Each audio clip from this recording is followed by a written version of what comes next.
We keep on militarizing the fabric of our society and introducing these doctrines and technologies into our civil life and into our media. We will end up losing what made America great.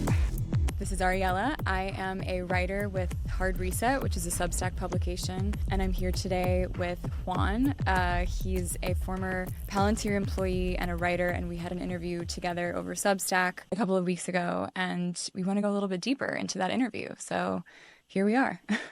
Thanks for having me, Ariella. Yeah, of course. Really good conversation we had last time. I'm looking forward to continuing it. Yeah, totally. So a couple of weeks ago, the piece went out and the title was me quoting you saying that the world is way too complicated to model.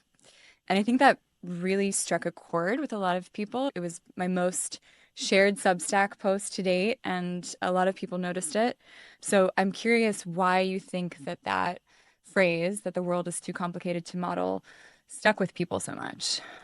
I think because we look at artificial intelligence technologies as something that might be new to our world.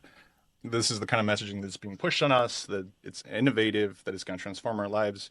But I think fundamentally the main impulses of artificial intelligence, which come from, collecting data and possibly simulating the world and automating the world, have a long history and a lot of literature behind what does it mean to simulate the world or to build artificial intelligence systems. For me personally, I think we are forgetting a lot of that history, a lot of that literature. We failed to educate engineers around the implication of a lot of these technologies and the conversation that's happened before. One of my favorite writers is Jean Baudrillard, and he writes about, here at the emergence of media technologies, maybe 50 years ago. He tells a story, which is taken from Jorge Luis Borges, which is about a king who wants to make a map that is so accurate and more accurate than any other map of the kingdom. And he ends up forcing his map maker to keep on making a more accurate map until it takes over the entire kingdom. And what happens then in the Jorge Luis Borges story, which Baudrillard mentions, is people stop living in the real world and they just live on the map. And they forget about what it's like to live in the real world. And it's almost like there's only traces left of the real world once everybody has lived in the map. So I think that's a valuable way of thinking about simulation, about media technologies, and how our attempt to be more accurate and have a better model of the world often leads to confusion, often leads to overambition and thinking we could model things that are way too complicated to model. The name of the Palantir stones comes from Lord of the Rings, and the story there is that the stones always show people, a version of the future or a distant location, but people in trying to avoid that future end up making it happen because they fail to understand how complicated the world is and how little they can sometimes influence the things they're trying to master. Right, totally. It's interesting how some people just believe that it can all be mapped out. Yeah. Like this king. And then I think there's a long history in Silicon Valley, stretching back to people who established Silicon Valley were great fans of Ayn Rand. And even today, when you look at, the reigning philosophies around there, a lot of them driven by people like Peter Thiel, who fund big media ecosystems in the tech space. A lot of it revolves around this idea of the great founder or great founder theory or great men theory, as they call it. And, this view that the world is only shaped by usually men who have access and knowledge that anticipates the future in a way that, the world doesn't understand in their time. And I think this is part of like the self-mythologizing that a lot of founders adopt and create and use as sort of a marketing tactic as well. Because, in order to fundraise, in order to participate in that world, a lot of it has to be revolutionary, new. We discussed this earlier, but when you have to say it with like such conviction to get the funding in the first place, that it's like, oh no, this will happen. This will be the future. That is what makes people with money shower you with money because you seem so sure, even though it's completely in the future. You have to be exceptional. Your product has to be exceptional. And sometimes this leads to decontextualizing the actual history of the technologies they're engaging with, the ways others have failed in the past with similar ambitions. To me, the story of data promising to solve a lot of issues goes way back to the beginning of the technologies. In Vietnam, IBM was very involved in turning the battle space into a big database where targets could be acquired through the sorting of that database and those systems. And through a lot of the early stages of the war, while they were kind of implementing these technologies, military commanders realized that, they were highly flawed. And they were highly reductive in terms of their actual outcomes in Vietnam, in the battlefield. And a lot of modern military doctrine, including some that has been co-opted by companies like Palantir, comes from the desire to build something better than databases to run a battlefield. And John Boyd, at the time, he really revolutionized a lot of air doctrine in the military by introducing the ODA loop in the kill chain system. And for him, it was a way of analyzing data and information like a pilot did, in a way to, be reactive to an ever-changing and too complex battlefield to simulate. And so the ODA loop, which involves observation, tracking of a target, and execution of a target, was supposed to take into account how, pilots see the world and how complex a system is. And for him, the emphasis should be on speed over data collection, which was more of the IBM way of looking at things in that time.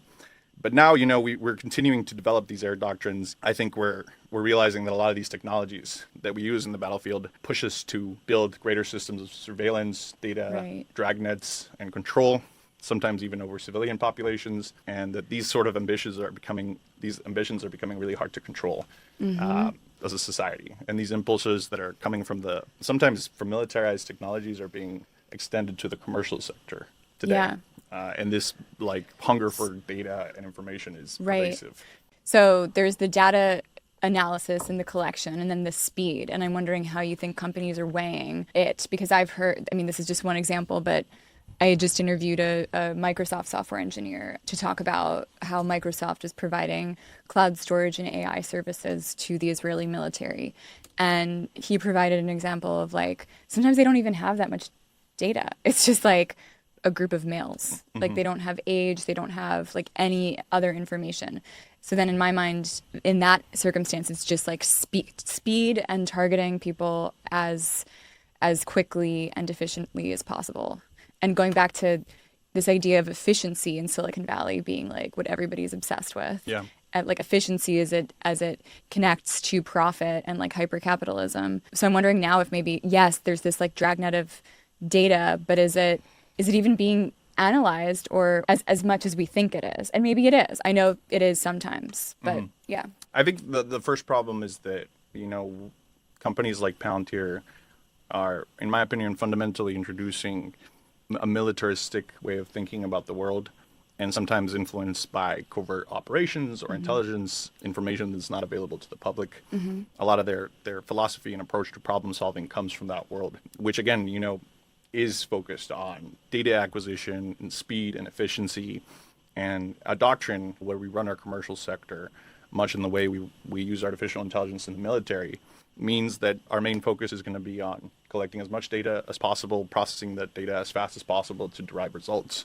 But like you said, in practice, while hypothetically this kind of thinking leads to better results, we get exactly what you're saying, the kind of situations which you just referenced to, which are reflected in the way, target acquisition has been developing in Gaza, where IDF sources have told publications about how these systems allow them to generate hundreds of targets a day in a way that's unprecedented. And oftentimes, like you said, with an incomplete picture of those targets, and oftentimes leading to massive casualties on the civilian side. So this idea that, data is great, speed is great, coming from the military sort of way of looking at these problems is leading to a world where the number one priority is to establish the surveillance and data processing infrastructure to enable that mass data acquisition, those dragnets, and that decision speed that often doesn't take into account external factors, fails to really account for the real world. Totally. And it's when you think about AI and technology, and at the end of the day, these are systems that can act by themselves, but they're being built and coded by people who are making the human decisions to tell the code or the AI to do one thing or another. So, or they're models being fed information by humans.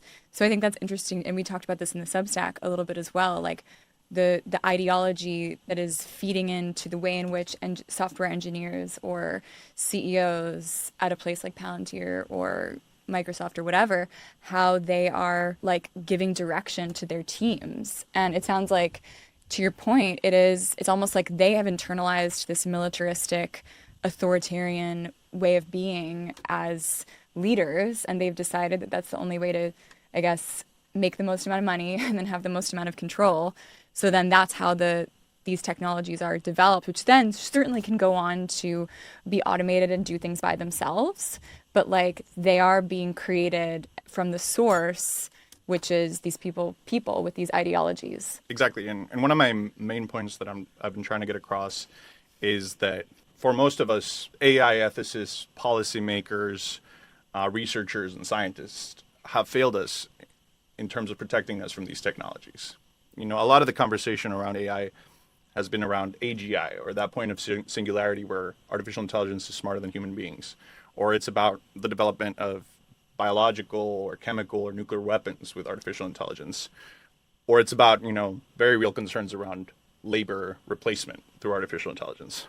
But in my opinion, the most consequential use case of artificial intelligence technology is being used today, and the one that, you know, is influencing our world the most, both abroad and here in the United States, is what is called ISTAR applications. So that involves intelligence, surveillance, target acquisition, and reconnaissance. It involves pulling data about people from various, you know, disconnected sources, graphing their relationships through artificial intelligence, and identifying targets, whether that's in a battlefield scenario, as you see in Gaza, or whether it's here at home, like you see in the building of dragnets to identify targets for deportation and for immigration enforcement. So, you know, I think we need to remind ourselves that we are investing in these technologies, and they are leading to immediate, you know, repercussions.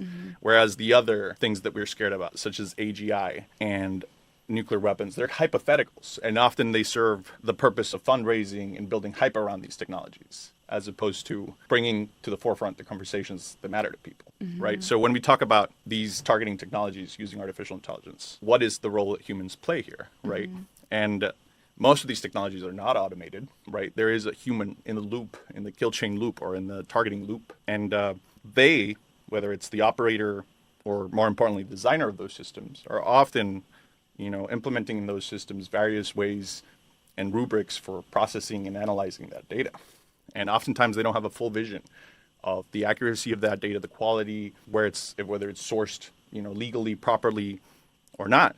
And the philosophy of who they're working for determines the outcomes of these systems. So in the end, AI under, you know, human supervision, under the design of people who are focused on profit, on efficiency, or on overcoming an enemy no matter what the cost is, will be able to use AI to commit atrocities at scale in a way that has never been done before. And you can see that happening in the way automated warfare is carried out, where decisions are rubber stamped really quickly. And I believe humanitarian crimes are prevalent in a way that they haven't been.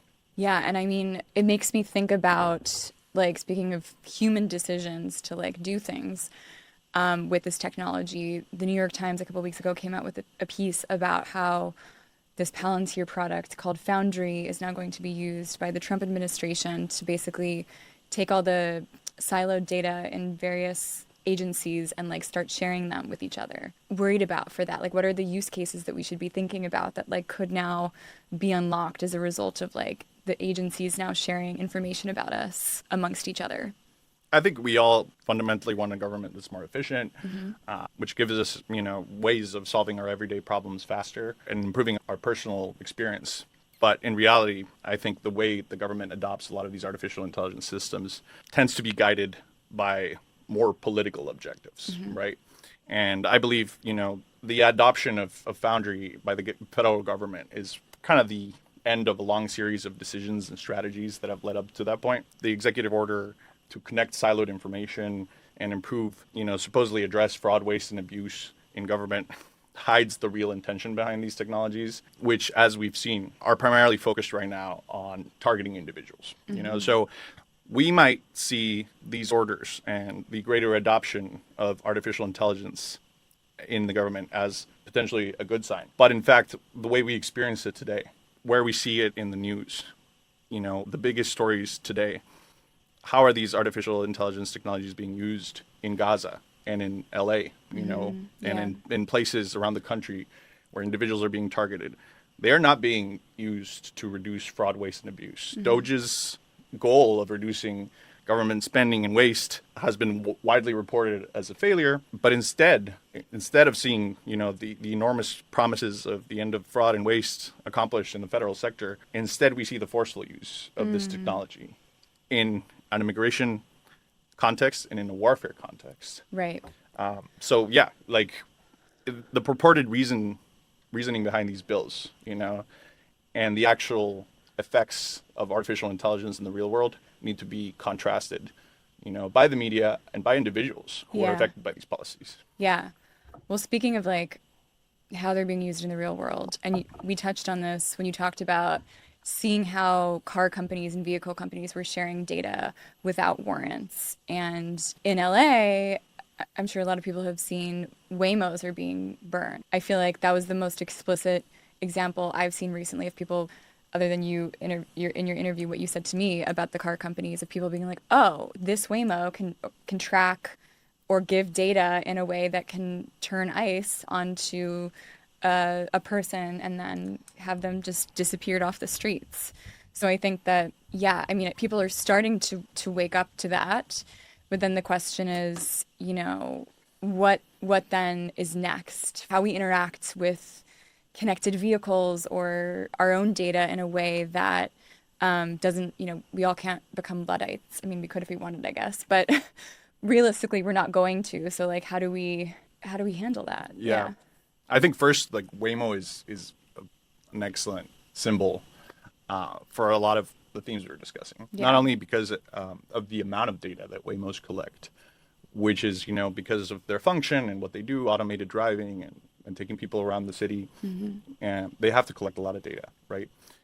And not only the amount of data that everyday objects or increasingly everyday objects collect, such as Waymos or phones, but also the kind of data that policing systems use in order to enforce laws or immigration laws or reform. So it's both, we are realizing how much data these objects collect, right? And how this data is potentially used by law enforcement. And both of those things are realities we're just awakening to. Right. We are just awakening to understanding just the depth and the invasiveness of these new technologies.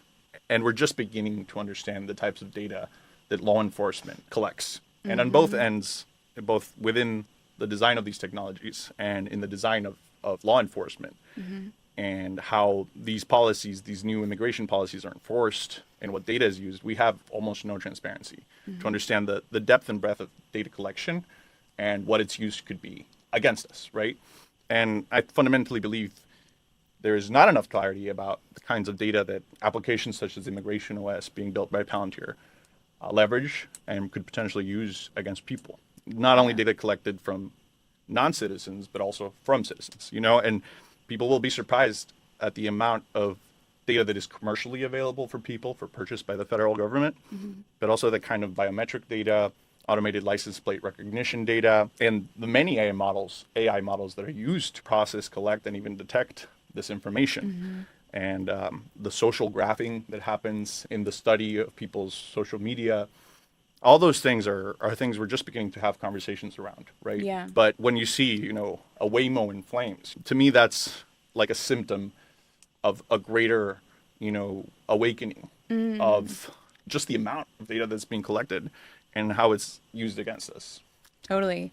And back to something you were saying earlier, it's also like the speed at which people can now act when they can so instantly access your location, or like the patterns of where you drive to work or drive to your kid's school, or like even how you sit in the car, like I don't know what they're, and then the connection with your cell phone. And yeah, it seems it's like the speed, whereas before all of this, it took a little bit longer and you couldn't like scale it as quickly. Yeah. I think we're just awakening to a recent history that has kind of happened all around us as we've been kind of sleeping through massive changes in technology over the last few years.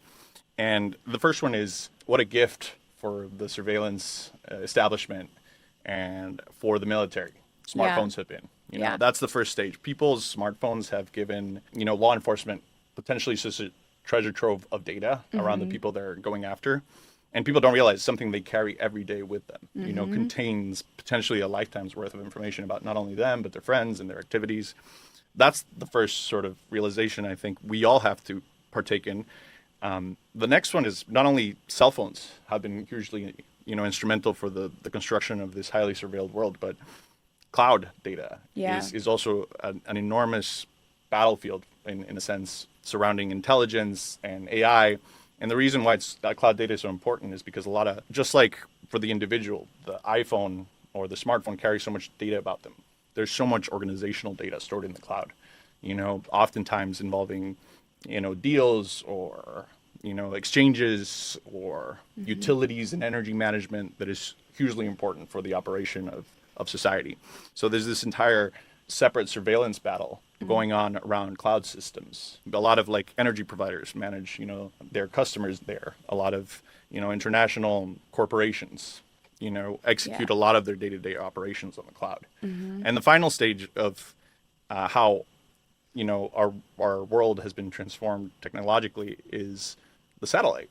And just like the iPhone contains so much information about individuals and the cloud contains so much information about corporations, satellites can transmit and help, entire states coordinate data. Right. Potentially for national security purposes, espionage operations and surveillance operations. So we have to realize as a society that there is data exploitation and surveillance across our devices personally, across the cloud, and across, the emerging technology of satellite networks. And that they are all kind of interlinked, and similar kind of exploitation and abuses are happening across these three systems. So question for you. 12 years ago, one of my first job, I guess it was technically an internship, but it was at the Justice Department. And it was right around the time that Edward Snowden's revelations came out. And of course, the stance of the Justice Department was like, oh, he's a traitor. And so then I remember going to coffee with an attorney who was maybe the number 3 or number 4 at the Justice Department at that time. And he was sort of he took the very hardline stance of you don't know how much bad there is out there that does need to be tracked. And I've now since very much swung the other way in my thinking of just being concerned about the vast level of surveillance and how that data is being fueled to track us and try to attempt to map the world in the future, as we just talked about. But do you think, is there ever, for the people who genuinely think that there are some ways in which it could help us be more secure, what would you say? Yeah, I think, the story of Edward Snowden is extremely relevant to this day, not only because we're kind of building the world that he tried to help us avoid, but in my opinion, also because he's still, an exile.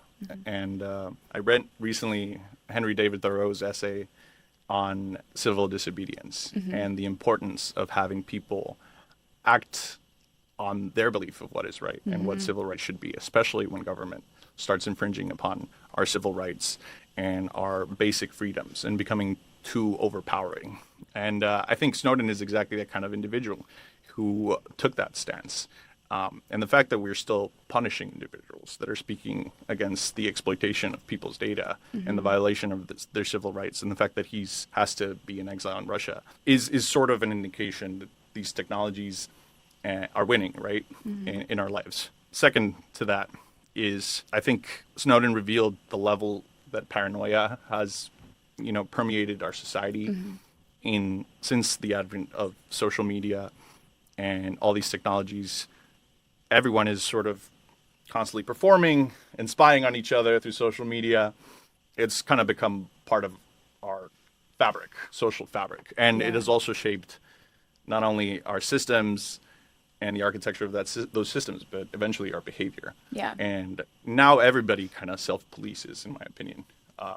Their beliefs, who they assemble with, especially because these social media systems have made their lives more available to the public and available for scrutiny. And Palantir's role in that whole history, I think, needs a reconsideration. Because when I joined Palantir, I was not sufficiently literate about these subjects. But I think if I had been, my decision to work there would have been very different. Yeah. And I think that is part of the larger awareness that people need to also participate in, including people at Palantir. They need to realize that, recently Palantir claimed that the New York Times alleged that they were using data unlawfully, which is something they did not allege, right? But Palantir's response on this particular thing, reveals something. And I think that is that Palantir has engaged in unlawful practices or practices that have been later found unlawful with their work with the NSA in particular, and with proposals that participated in the smearing of reputations of people involved in those leaks, including Glenn Greenwald. So Palantir was in the process of trying to earn this assignment with Bank of America to discredit Glenn Greenwald because of his sort of activism and revelations, and to help this contractor, H.B. Gary, protect the reputation of Bank of America by targeting journalists like Glenn Greenwald.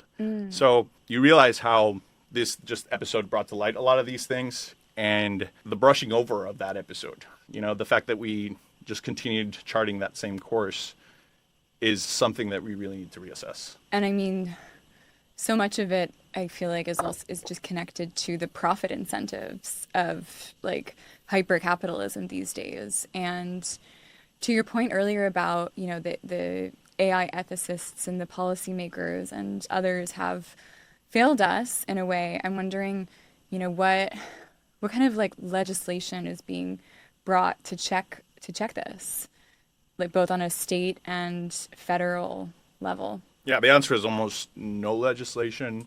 And in fact, the attempts at creating legislation or protecting consumers and individuals from the abuses of these technologies are failing at the state level, threatened at the federal level. The new budget bill, the big beautiful bill, allegedly, is being currently debated, and it includes a clause that would forbid the regulation of artificial intelligence systems by state governments for 10 years, which is such an incredible timeline for the kind of dangers that artificial intelligence poses for society in the near term. This kind of clause, I believe, is a response to states like California and Colorado's attempt to introduce these kinds of consumer protections and legislation. And I think we can look at Colorado in particular as an example of how these battles are being fought.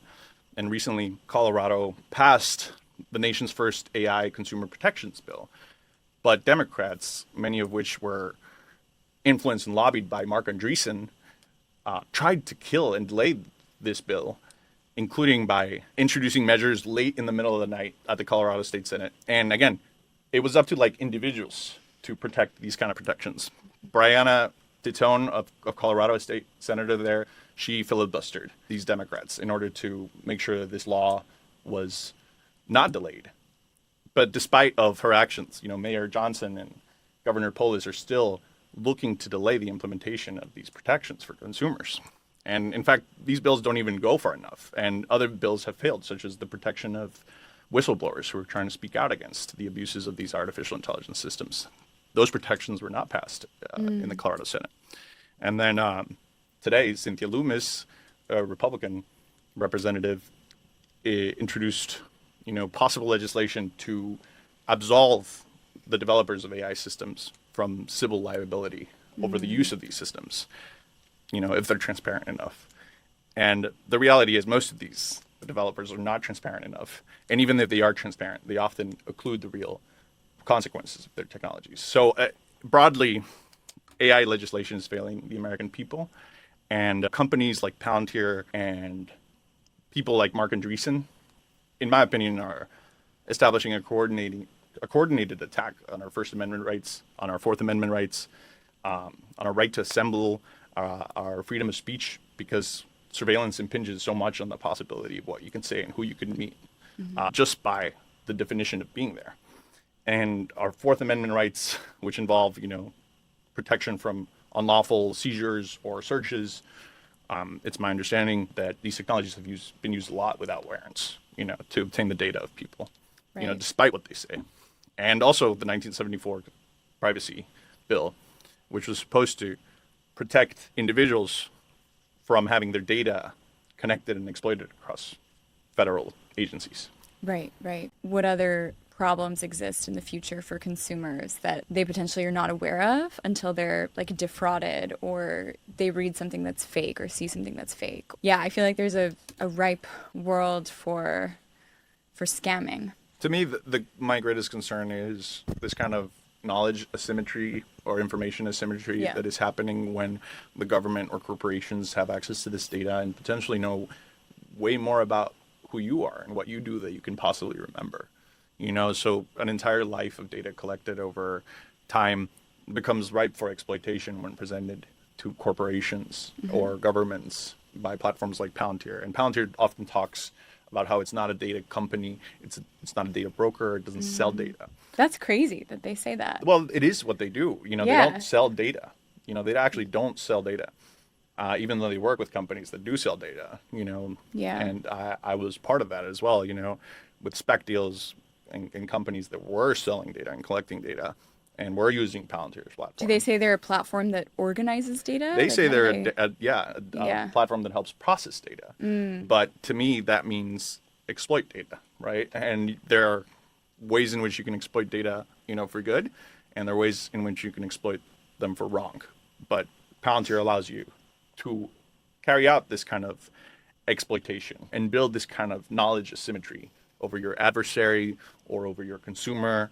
So to me, that's the first problem, that the collection of data and the invasiveness of this data can give so much power to corporations and governments as opposed to individuals regarding the very information that is central to who they are in their lives. And the second one is that it enables them to exploit it, and to potentially use it against them. Additionally, I think people often talk about how, maybe I'm not doing anything wrong, so it's fine for this data to be collected about me. And what I would counter to that way of thinking is that, a lot of these companies and a lot of these agencies really don't care about you as an individual, right? But they care about learning from this data, not particularly because they want to target you, but they want to understand everyone who is like you and how everyone that behaves like you also behaves. So while your information might be anonymized, when it's sent back to train these core models, or there might be like protections around revealing your personal identity or information. The way this data is used, even when anonymized, is to give the advantage to these corporations and governments of understanding people who are like you for the future, so they can influence or understand the behavior of people like you in the future. So the risk isn't maybe about you as an individual, but to your entire class of individuals. I just had this bizarre thought. It would be amusing if we all just started acting like the opposite of how we would typically act in our purchase, just to throw off their conception of what the future would look like. Because it's people they can be habitual and there are patterns, and certain people the things that are advertised to you, or how they try to what is it, the social graph that they use to try and predict what you'll do. If we all just threw them for a loop. Yeah. That's why a lot of people who wonder what's the best way to respond to this kind of invasive collection of technology. It's maybe make some noise or distract people on what your actual intentions or activities are online. But I think these are just kind of band-aids over the problem. Totally. And I think we have to realize AI is not a linear technology. People talk about it as it's a monolith, but again, it's about the use cases. That's what matters most. And these use cases are shaped by humans and their political intentions, right? So that's what we have to scrutinize. I think, again, people see it as a sort of agnostic, linear technology, when in fact it's very much influenced by our investment in technology, right? Right. So you asked about, is AI the best way to stop AI? And I think it fundamentally is not. The best way to shape this technology is by investing in the things that actually will lead to better outcomes. And if you look at the big, beautiful bill and where the budget priorities are focused on, it's entirely focused on, defense applications and, in my opinion, investing in defense as opposed to investing in younger people or in the future of education. All places where AI could potentially help, but we are making the development of AI as inevitable and as focused on military applications as possible, you know? Yeah. And it is sort of, it does feel like a chicken or the egg thing. And that people in charge right now are saying, well, we have to be militarized to like combat whatever enemies may come. But it's like if you go into a situation assuming everything is militarized or with like intent to harm because you want to prevent harm, then like maybe that's kind of a self-fulfilling prophecy. That makes sense. Yeah. And then it spirals and perpetuates, and then it's just like everyone just like taking antagonistic actions against each other to prevent or preempt the next one. Yeah, and I think this is part of a larger history, and I think America and its purported, focus and development of civil rights and creating a diverse, multicultural society which is stable and can export, its values across the world will always be in balance with its history as a country that's, often used its military and its intelligence services to deceive, lie, and often, cause great harm, not only to people abroad, but even people here. And I think, this is fundamental to our history. It was fundamental to Eisenhower's farewell address, this idea that we keep on militarizing the fabric of our society and introducing these doctrines and technologies into our civil life and into our media, we will end up losing what made America great. Right. And my primary problem with companies like Palantir is that they are normalizing the adoption of dangerous and flawed military doctrines and surveillance doctrines, taken from their experience in the military and covert operation sectors, and normalizing their use in the commercial sector, normalizing their use across civilian agencies. And while I see that there's probably a lot of good that comes from digitalizing agencies and it making certain processes for citizens more efficient, my concern, again, is entirely around these targeting technologies and how the unification of data and the streamlining of data across agencies in violation of these Fourth Amendment rights and privacy protections can lead to political targeting of individuals. And I can't help but draw parallels between what you said a little bit ago about the military deceiving and lying, and that also being a part of the history, and thinking about all these studies that have come out about AIs deceiving, hallucinating, manipulating, and like how this is more in like a conversational chatbot sense, but when you see how much they flatter people and like how they're adopting almost, or they have the potential to adopt some of the worst, darkest parts of our humanity. Yeah. Yeah. And that honestly, why I've largely avoided the use of ChatGPT these days is when they started introducing this psychophancy behavior where it tries to make you like it as much as possible, no matter what means, just by manipulating it through language. So I was part of the branding, naming, and I wrote the first white paper for Palantir FedStar, which is an application that helps startups and other companies get federal contracts by facilitating their accreditation. So Palantir offers them an accredited infrastructure to build their solutions from, so they can go directly to the federal government instead of having to go through months and months of accreditation processes that are there for a reason. But one of the things that's struck me recently, and I woke up in the middle of the night thinking about this, is that Anthropic and Google are now using Palantir FedStar to go after federal contracts and to introduce their chatbots like Gemini and Claude into the federal government. And that is highly concerning. When I see news reports about these chatbots, leading to hallucinations, inaccuracies, making up studies, as was recently the case with a report, I believe, that came out of RFK's health department. And when I see people like Dario Amodei, who's supposed to be the most ethical, leader in the AI space, he's the CEO of Anthropic, using Palantir FedStar to push these technologies, when he himself said that AI will lead to a bloodbath in employment and serious, risks, that is a red flag for me. And I think people like Dario are saying one thing, that these technologies have to be policed and developed carefully, but they're in practice, taking advantage of the situation fabricated by Doge, where a bunch of federal employees were fired. A lot of systems were, torn down, Yeah. creating huge opportunity for companies like Palantir and Anthropic to go after federal contracts. So who is actually responsible for this bloodbath is my question. And how do we let people get away with saying stuff like this when they're participating, in the replacement of people, in the replacement of democratic processes and decision making by automated intelligence systems that are not yet proven in those scenarios? So what do you think are potential solutions to this, to stave off and prevent this bloodbath? Yeah, I think a lot of recent news stories have been, especially around Palantir and around the development of these technologies, the response has been very hopeless. Like, it's inevitable that these systems will take over. Again, it doesn't feel like we have representation in our government to protect us from these things. And that really scares me, because the overall response is that we're helpless to these technologies. And I think that kind of enables their narrative, right? That we have to invest in it and fuel that.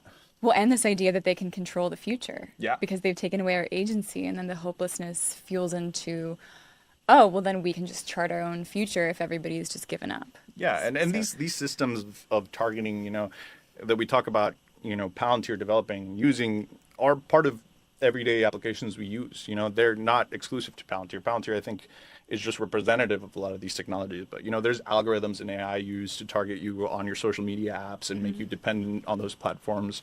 So I think one of the first things that needs to happen is basically we all need to kind of go through this grief stage where we need to accept that that these systems have been weaponized against us for a lot of our lives, especially if we're younger, and that they have been used to exploit our information and potentially almost groom us into accepting these technologies as an inevitable part of our everyday life. So I think we have to go through that process first to realize how prevalent, especially in the last 10 years, these technologies have been in violating our fundamental rights. And then we have to consider how we can deplatform from a lot of these technologies. There's a lot of young people and young movements turning against smartphones and supporting dumb phones.